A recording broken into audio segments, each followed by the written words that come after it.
మిత్రులారా, తిరుమల తిరుపతి దేవస్థానంలో కావచ్చు, శ్రీశైలం మల్లికార్జున స్వామి దేవాలయంలో కావచ్చు, యాదగిరిగుట్ట లక్ష్మీనరసింహస్వామి దేవాలయం కావచ్చు, లేకపోతే దేశంలోని ప్రముఖ పుణ్యక్షేత్రాలన్నింటిలో కూడా అందరి హిందువులతో పాటు దళితులకు కూడా ఆలయ ప్రవేశాలు ఉన్నాయి.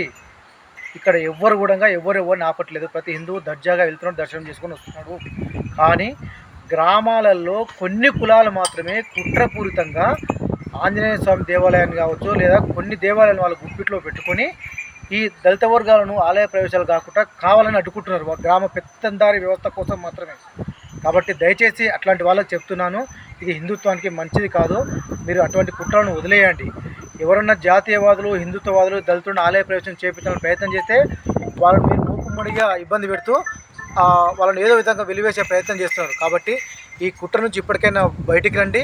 ఆ భగవంతుడు మీకు ఆ విధంగా కనువిప్పు కలిగించే విధంగా చేస్తారని కోరుకుంటూ, దళితాల ఆలయ ప్రవేశానికి మీరు అందరూ కలిసి వాళ్ళ మనస్ఫూర్తిగా కోరుకుంటూ సెలవు. జై శ్రీరామ్. భారత్ మాతాకి జై.